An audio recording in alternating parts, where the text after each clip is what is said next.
So those of you who haven't seen them before in their talks, just one, yes, can I sit here? This is my strong side. Yeah. Just a small introduction for those who haven't seen their amazing talks. Thank you again for that.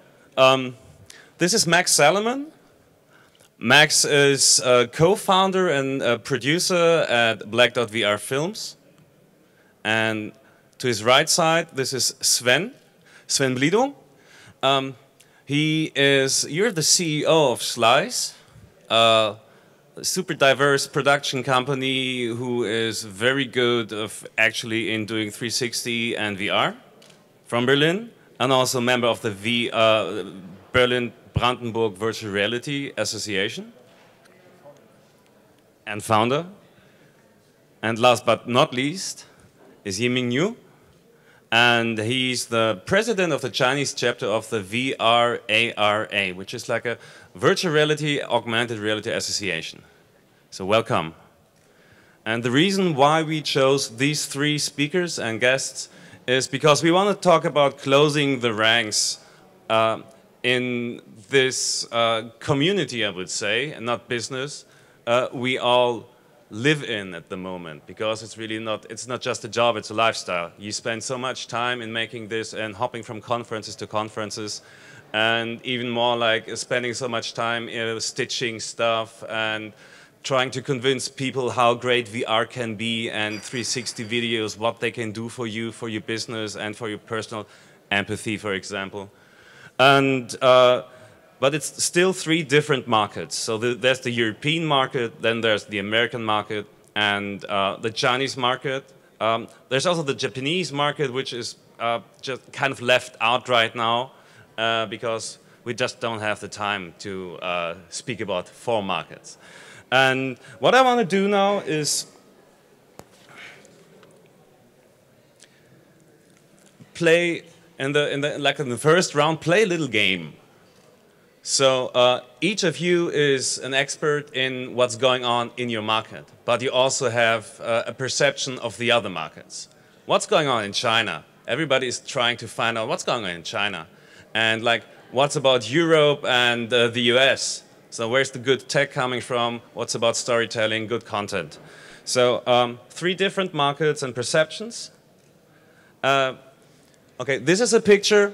Yesterday we yes, no. Yesterday we talked about this panel just a little bit in the preparation round, and Max said that making business in China is a little bit like jazz. And I was like what? Jazz? And so can you please just explain in a little game I call 3 sentences of honesty how you perceive the different markets? Just not too long, but I would love to hear what Max not is thinking about. Maybe now, yes. What do you mean with jazz? Just before we get started. Does this count as my 3 sentences, or yeah, or not? No, just like maybe in 1 sentence. I'm looking at it from the outside to a certain extent. We did have a little bit of interaction with a project based in China, and it required, for the brief moment that it was something that might be under consideration, it required us to think in ways that we'd never thought before. And it required sort of a free association of ideas and what is VR, and the way that we answer VR, at least in the United States, what is it, how we define it, the lines of what was, of what we understood the story to be, or a story potentially to be, were all very different, and was very kinetic. It was a really fascinating experience, and was much more experimentational and less defined by sort of the structures that we have, at least in the US, and I think in Europe to some extent. So it's more like John Coltrane and not Bono. Yeah, it's a very dynamic space in terms of its definitions. Okay. And structures. So, and this kind of inspired me to say, okay, that it would be great if everybody of you could define what you think about the other markets. So I would love to start with I think with Sven. Sven, sorry, not Sven. Sven, yeah. Oh, no, with Max. Sorry, still just sticking, Okay. sticking with you. The European market in 3 sentences. Your perception. As opposed to the American market, I think As opposed to all markets. As opposed to all markets, I think from an American perspective, there's I have a lot of envy of the degree of public support, of public money that goes into media in general in Europe. You have a support from the state for media that we don't have in the U.S. In the U.S., we're much more reliant on it as a non-state supported business, and so that creates certain opportunities in Europe that we just don't have in the same way. Okay. Yiming, please. Could you the mic? Well, I think for the U.S. market, it's going to be totally different from the Chinese one. I think it's like a symbol, you know, they have the best talent people there for design, for technology. And if a Chinese company can actually access to the company, it's going to be a great like success for the Chinese company. And maybe I think, but none of them has actually succeeded yet. Okay. And Sven, what's desirable or what is exciting or maybe even strange about the Chinese market from your perspective? Okay, strange. I mean, I've been on a delegation trip to Chinese market also, and for me it's impressive how fast and flexible the Chinese industry works in terms of when new technology trends are coming on the market, they're directly attaching it to it and they directly start moving into the direction. In the German market, it's more like if you have new technology on the market or something will come up, you have a lot of discussions about it, how to apply and when and whatever. So a lot of stuff around it. And in Chinese markets, it's direct. It's on the market. They see there's a peak. We have something new, so they directly invest into it and they directly start. And then when they have the products on the market, then they think about how we can really use it maybe later. What's the bigger scope of it? But they're already on the market, and this is really impressive. Yeah.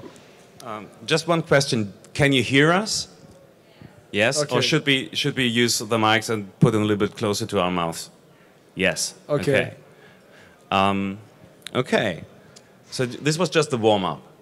Okay. Round 2? Yes. Okay, yeah, like, oh, start your engines, gentlemen. How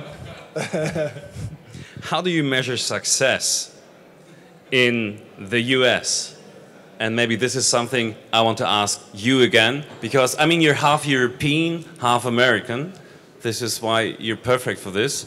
But how do you measure success in the US? I can tell you how our success is measured by our client. And it is measured entirely in how many eyeballs we can get for our content. It is about reach of the audience, which, you know, has implications in terms of what kind of platforms we're on. You know, National Geographic has I think 44 million followers on its Hero Facebook account, another 36 on the channel million. You know, when we do something for them that resonates, it explodes in a sort of a built-in viral way in that environment, astronomically. You know, one of our first pieces out the door was 8 million. The trees piece that we did has been seen by 22 million people. A hammerhead shark pieces. Those are the ones that they measure as successful. When something doesn't resonate, it generally is a function of the audience's perception of National Geographic's brand and whether or not the story that we're telling on the platform resonates with that. Okay, so it's just the resonation. It's not maybe about the quality or the artistic value. I've been surprised. You know, there's projects that you slave over, that you care passionately about, and you make a slight miscalculation about what it is that you expect to see from National Geographic, and it doesn't take off. You know, I once made back when I was in documentary, I made a film about the aluminum can, and we were in an advertising environment, trying to understand how the can works, because it really is just sugary water with advertising on it. And there's this notion of, especially in the US, of the power of brand as opposed to content. and the relationship between that. If you think you're in the supermarket and you see a sugary cereal brand like Fruit Loops, and inside is granola, the people that want Fruit Loops will reach for that, get disgusting granola and dump it out and never buy it again. And the people that want granola will never reach for something that looks like sugary Fruit Loops. And I think that that's sort of at the core of some of these, a lot of these questions in the National Geographic, or at least that we're finding in the US also with other brands, is you have to understand the brand because ultimately it's a marketing spend. The industry exists to market the brand. So the German or the European industry, is there something different with that, Sven?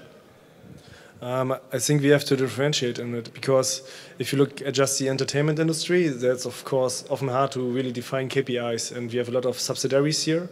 But if you look at the business industry, where we are used a lot since years, there you define really strong KPIs for every kind of technology use, and you do a lot of studies up front until you're really 100% sure that this technology will be able to improve your pipeline. And when you all have this data there, then you discuss it with the team, and you have to go to the management and even convince them to apply this technology. It's like, it depends on the market. In entertainment, I think it's a different market because it's different from American market, but when it goes to the industrial market, then it's really strong driven on KPIs. Has this changed during the last, I don't know, like 3 years? Has it been easier before to maybe to sell a VR idea, a 360 video to a client, and now people look like maybe even a bit closer to the numbers? No, and I think it's even harder now. It's easier now because in the beginning it was that when you told people about, I mean, we did a lot of mistakes in communicating VR because we often use this term VR itself, which really,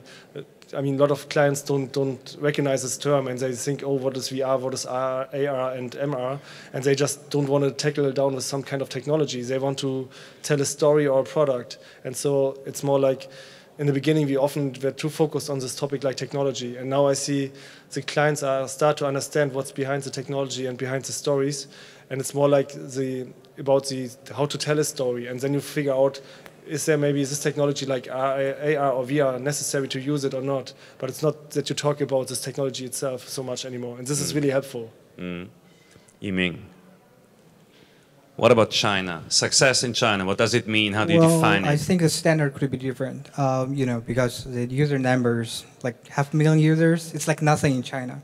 And like 3 million reviews, it's like nothing in China. You know, for the Youku and actually the live streaming platforms, they can even guarantee you like millions of reviews. What kind of millions are we speaking about? Do you have numbers? Millions. Millions. Just millions, yeah. You know, and I would say for Chinese companies, VR companies, to get really successful, it's that they're well known to the public, and also they can get some like, well, my standard would be if they can get some like foreign investment or initial interest of the foreign investors, that means they do something right. You know, there's a number actually, none of the Chinese companies get acquired or invested by the foreign companies, especially the big brands. So I think for the business plan and everything is totally different because we in China, everybody wants to build some like a platform that can get all the big data and then user information and everything. But I don't think that's the right strategy to approach to the foreign investors. So either the successful companies would be the companies with strong technology, or they will have some really good distribution channels. So that could be the really successful VR companies in China. Thank you. Okay, it's something we talked about before because I try to catch some points of what speakers said today and phrase some questions. So, Max, you were saying that VR is not really a mass medium at the moment and maybe will not be in the near future. So, but do you think, like, what will be the first market where VR becomes a mass medium? Maybe just stick to Yiming here. I'm sorry, I just took your phrase. And but Do you think it's China because of the size? Do you think it's maybe America because of the quality of narration and because of Silicon Valley? Or maybe it's Europe because of the firmness and the thoroughness and maybe the technological quality of the products? So where does it kick off? Will it kick off? Okay. Well, I think China is the most populated country, and the Chinese people are really into new technologies. They're, you can walk on the street, you can see everybody is holding the latest iPhone and everything. So I think they are really adapted to new technologies, which means they're really into AR and VR technology. And if you can approach to them in the right way, it's gonna be like a nuclear bomb to them, and really it's gonna become mass in the Chinese market. What do you guys think? Regarding the statistics, I would suggest that Japan maybe will be the first market. We're not talking about Japan today. Yeah. No, I'm kidding. It's Japan. Why? Japan, because if you see the deals with HTC Vive, for example, where they now creating 10,000 of location-based VR experiences, and if you look at the scale of VR experience shopping malls, like shopping malls completely full just with VR experience, you can be there the whole day. It's a kind of different scale on how they're doing it to the public. If Japan was be off, and then I would suggest China. This would be my second choice for the first market. I think it depends on how you define VR. Not just in terms of 360 versus VR, but what is the VR experience? Are you talking about narrative VR? Are you talking about industrial applications and all of that? I think that you have to I think there'll be different things that catch fire differently. Pick something. Well, it's interesting. Maybe looking back is a way to look at it also. For us, you go back 2-3 years when only a few of us had headsets on, and talking to other people who are asking what we were doing now, we all sounded insane, right? The number of times that I went to National Geographic in 2015 and 2014 talking about VR and got the nice pat on the back and said, we love you, Max, but you're nuts. Nobody's going to be wanting to buy a headset, and nobody's going to be putting one on, and nobody certainly is. And the way that we entered, we ended up having this surprising success that neither they nor us expected. I kind of knew that 2016, when the headsets were coming out, that there was going to be a demand for content. You have headsets coming out, you need to see something on them, right? And what brand out there is more associated with armchair exploration, which is kind of what VR is, than Nat Geo. So it was kind of an obvious one. But they're busy, publishing a magazine and running television network. The first piece out the door that we were handed in the pipeline of pieces got 8 million views. They don't get 8 million views for their videos. The sharing component of it was astronomical. So there was this massive rush of sudden, unexpected success in the social media space, where National Geographic is really strong. So can this industry only be successful when aiming for the mass market, or because what about the industry?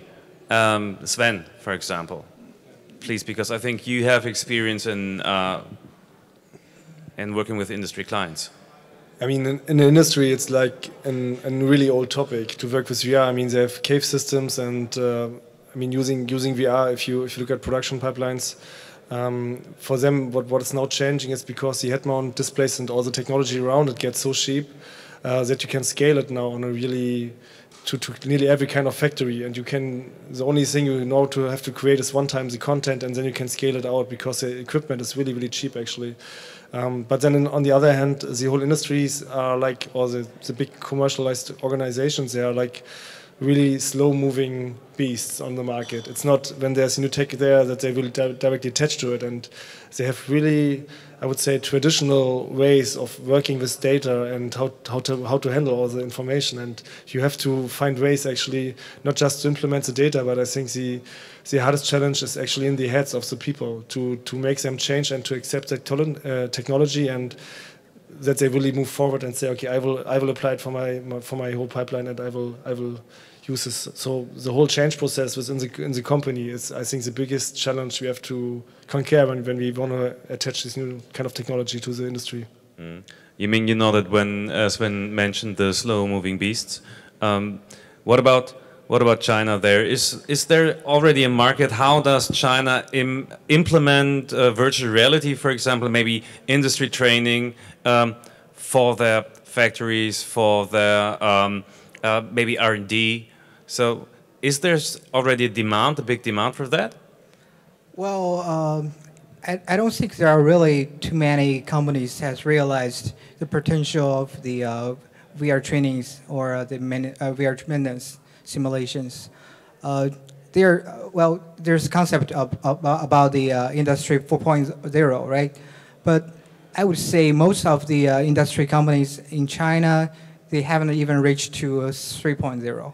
So it will take a lot of time for them to actually upgrade their technology, and then that's when they will need the VR technology to improve their efficiency and for the other demands. So with the association, what do you do to make them believe? Are you always on the move and trying to? I mean, China is called the factory of the world, and there must be a huge potential for this. So, are you speaking with people at the moment? Yeah, no? Some of them. Well, you know, China is it's famous for its manufacturing, but it requires a lot like labors. But AR VR can help them to be more efficient during their work. So, well, yeah, of course, there will be huge potential for the industrial market. And I believe maybe in 5 years, after all their technology, like the Internet of Things, is upgraded, they will definitely need the AR technology. But I don't think that's now. Maybe only like a few big clients, like the high-speed railway, the National Energy Company. They are the ones have the demand of AR VR trainings right now.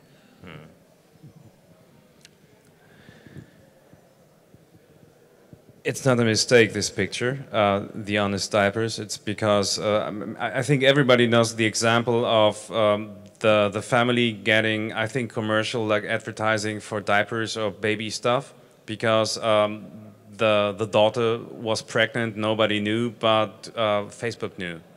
And so this is something Ian mentioned in his first keynote today. Do you think that VR will become a tool for hyper-surveillance? And what kind of implication will this have to us?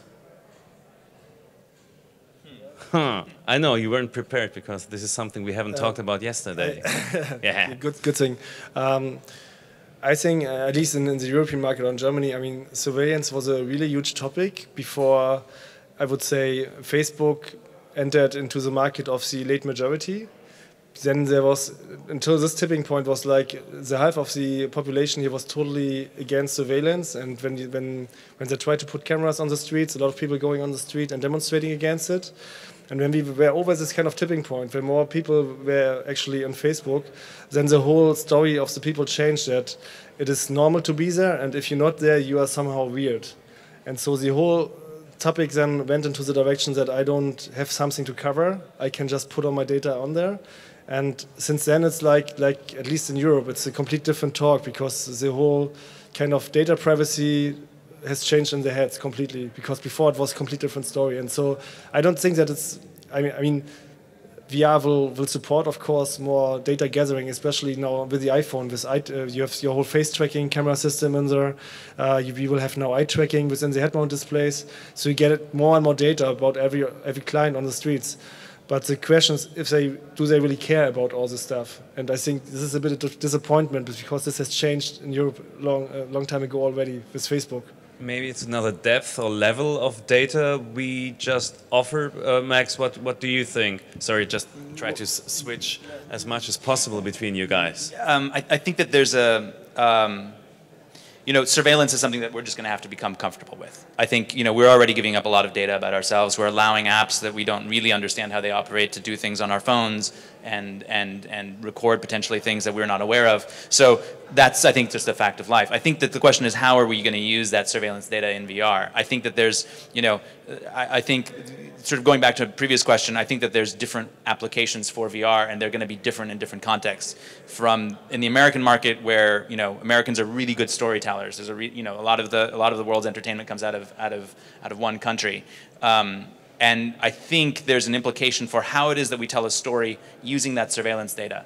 If I'm making a film and the film is watching you back and knows where you're looking and the characters in it are reacting, you know, that's surveillance. I'm surveilling the audience and I'm adapting the story, moderating that story based on their reactions. I can also tell where you're looking. I mean, there was a conversation I was having with Ian out there a second ago. If I know where you're looking, I might know things about you that you're not aware of. You know, things that have to do with sexuality, things that have to do with potential interest in products, things you're susceptible to, and we can that information can be gathered. I don't know that will we get there to a point that information won't be gathered through other apps and other things as well. I think it's a ubiquitous nature of it. One note on it. Okay. 3 days ago, a company who was creating sex toys from China got a bug, and they recorded all the sound, the phone. It was a sex toy which you can control with your phone, and the bug was that your phone was recording all the voices in the room while you're using this tool. And accidentally, because it was a bug, everything was uploaded to their servers. And it came out, and now they said, yeah, it was just a bug. It wasn't meant. I mean, it's implemented as, but this is how far surveillance already went, and it's just a small topic into this kind of world now where we're living in. Just because I got the message from you that we've got only 5 minutes left, 3 minutes left, and I have like 1-2 more questions, maybe let's just browse through them. Because, of course, we wanted to talk about how can we make better VR with maybe having those 3 markets and trying to fit them a little bit, like with all the strengths and weaknesses. So the market accessibility, I think this is something we have to talk about China here. How can we access the market in China and make good business in China? Is there something like the 3 wisdoms you can give us? Well, I think it's all about like distribution channels. You have to make your product easy to access to like regular consumers, and which means you have your own channels like KFC. You know, it's actually a good example. You know, they open they open their restaurant in every shopping mall in every city. So probably you should do the same thing if you want really to access to the Chinese market. But you know, it also costs a lot of money and time, but still, I think it's totally worth it. Is the VRAR, the Chinese chapter of VRAA, helping with accessing the Chinese market? So, is there, if people in this room are interested in that, yeah, can they approach you? We definitely will. Okay. Because we're also like trying to be at service with you. Okay, what about the cultural clash? Yes, it's just a very silly cartoon. The cultural clash, yesterday we talked about entertainment, information, accessibility. So if you make something for the American market from a European perspective, what's most important? Be entertaining, be informative, or like making good information, or providing a good accessibility for lots of people with maybe lowering the bar of the access, maybe even money-wise? I mean, I think they all 3 work together. I mean, when you have technology as a base and you work together with other markets, like when you work as a European, I mean, in reality, for the entertainment industry, it's like you have the storytellers in America and you have the technical guys sitting here in Europe, and they work already close together. If you look at feature film productions or the VFX, or a lot of the VFX gets done in Europe, and they know that we have good technical-oriented people here, but they also know that they are good and great storytellers. And so, for me, it's more like working together to bring this barrier down on all this level. It's not like trying to get one thing done and just don't look at the other perspectives because they're all correlating to each other. So what is hard for you, or maybe what is something you'd like to maybe buy from a Chinese perspective if you want to import stuff? Are you looking more like for something that is light-hearted or something that is trying to bring across a point? Would you rather have something from Hollywood or from maybe Berlin? No offense now. Okay. Well, in my opinion, I think Chinese people are becoming lazier. So which means like consoles, VR consoles could be a really good product for them to buy. And totally agree with you. It's like a combination of all the aspects. This goes back to something that's maybe culturally American. You can't do the other two if you can't tell a story. In the United States, if you're a brand, you need to tell a story. If you're a technology, you need to be telling a story. You know, if you're Audi, VR needs to be a part of the story of your brand in a way for it to be relevant. And so it doesn't almost, you know, look at the way that news is handled in the United States as opposed to the culture in Europe. There is an entertainment component to news. So it always is about what's the big narrative, what's the story. You look at that in politics. There's storytelling and is really, really key to opening the doors to the other two. I think if you have great technology and accessibility in an American context, it won't necessarily catch fire. You need to have a story to tell. You know, sometimes stories get told that have nothing else behind them, right? Which is another thing that's possible as well. Okay, I have to, yes, the scissor. This scissor, wait. Okay, thank you. Thank you very much. Thank you very much. I mean, we're kind of at the end. So I want to point out three things. Thank you for being here at the second VR Now conference and awards. Because there's going to be the award show, I hope you all stay. And because we want you to stay, there's free drinks outside.